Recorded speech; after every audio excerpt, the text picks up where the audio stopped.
Hey, what is up guys, MKBHD here, and today Apple finally unveiled their new iPhone, the iPhone 7 and iPhone 7 Plus. And as you probably noticed, a lot of the leaks are true. The model I showed was super accurate, the articles you saw were right, so it's a very familiar looking iPhone, but there were a few surprises, so this is everything you need to know that's new and different this year. These are the 10 new features of the iPhone 7. Number 1 is the new design. And you couldn't see me as I said that, but I put new in air quotes because, like I said, this is a very familiar iPhone to the 6 and 6S. Same shape, same dimensions, same weight, same feel on the hand.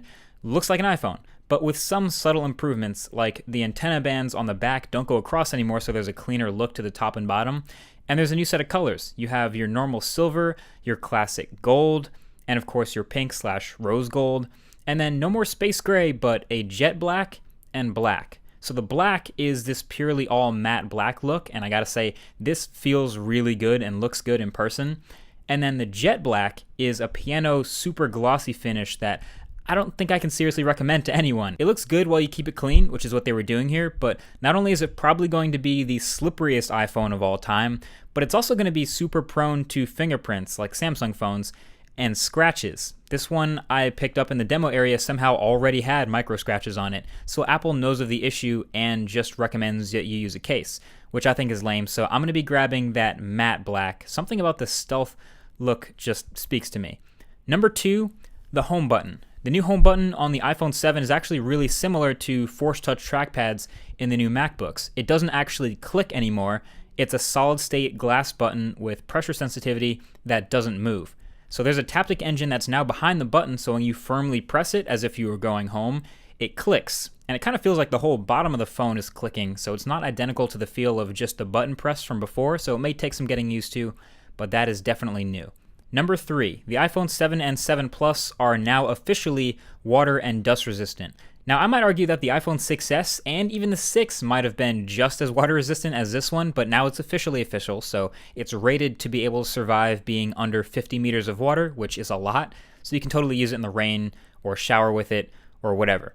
Number 4 is the new camera or cameras on the back. The iPhone 7 has a new 12 megapixel camera with f1.8 aperture, optical image stabilization on both phones, the 7 and the 7 Plus, and a couple other things like the new image processing chip, quad LED flash, and raw image capture, which is awesome, and a beautiful new big camera bump on the back of the phone.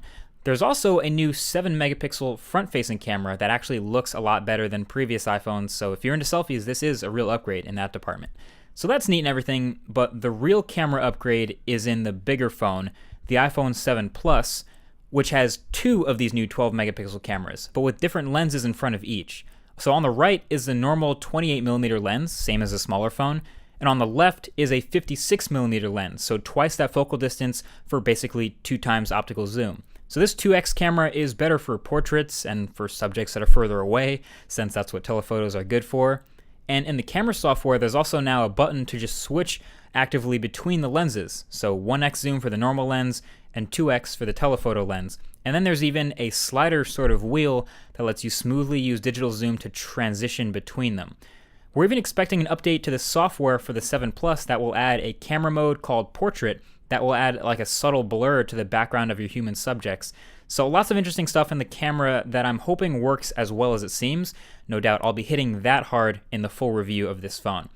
Number 5, the display. So the iPhone 7 display is actually mostly still the same as before, same size, same old resolution, same IPS technology, but it's apparently up to 25% brighter and has a wider color gamut, so colors will pop a little more, but probably not quite like an OLED. Number 6 is the stereo speakers, and I'm going to put that in air quotes again too, so it's a little bit of an unorthodox setup. As you can see, the bottom of the phone is one of the speaker grills, it's downward facing, and at the top of the phone, actually in the earpiece, is the other side of the stereo pair, and that's front facing. So yeah, it's a bit weird, but technically that makes these stereo speakers. No idea how good they sound yet. Gotta test that when I get it. Number 7, Lightning earpods. Every iPhone 7 and 7 Plus will ship with these Lightning earbuds, because there's no headphone jack in the new iPhone. Yeah, I know, we saw it coming, but it's still kind of weird to actually see it happen. But yeah, Apple will join Motorola in shipping every phone with an adapter. This one's a little lightning to audio jack adapter that will also retail for $9, which is good to know because you're probably going to lose it. And speaking of things you're going to lose, number 8 is Apple's introduction of optional wireless earpods. They'll call them AirPods. I get it. These will be $160, and they're pretty much exactly what they look like. It's earpods without the cables. You kind of look like a cyborg while wearing them, but if earpods fit in your ears, then these will too, hopefully well enough to not fall out while you walk or run. Obviously, at that price tag, they're a tough sell, but people here seem to really like them. They demoed how to pair them super easily. Basically, they come in this little charging battery case, and it charges them, and all you have to do to connect is flip open the top of the case. And when you put them in your ears, it uses proximity sensors to automatically know they're being listened to, so it switches your audio on the fly. There's also a touch-sensitive back, so you can double tap to activate Siri and talk to her with the built-in microphones. So yeah, it's more than just an earpod without the wires. But yeah, $160. Your call on that one. Number 9 was a minor one, a small update to Apple Pay to work in Japan. And last but not least, number 10 is the new specs. The iPhone 7 has a new A10 Fusion chip inside, which is a few benefits: better performance with the CPU, and better GPU performance as well for better gaming. And it's a quad-core chip with 2 of those cores being lower power. So in theory, it's a more efficient chip that should give you an extra hour or 2 of battery life over the iPhone 6s and 6s Plus, in theory. Allegedly. Either way, that's pretty much it for what's new. And my first impressions are that while it's pretty familiar, yeah, it's a nice piece of hardware. They killed the 16GB version finally, so now it starts at 32GB, and it's the same price, and it goes up to the 256GB version. My favorite upgrade, I'm going to say, is probably the camera, especially in the 7 Plus, which was the phone I was going to get anyway.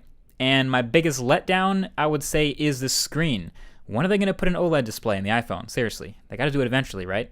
I don't know. Either way, that's been it. Thank you for watching this early look at the new phones. Definitely share this video with anyone who would want to know what's good with Apple's new phones. And you should totally subscribe if you haven't already to be among the first to see the full review when that comes out, along with much more tech in between.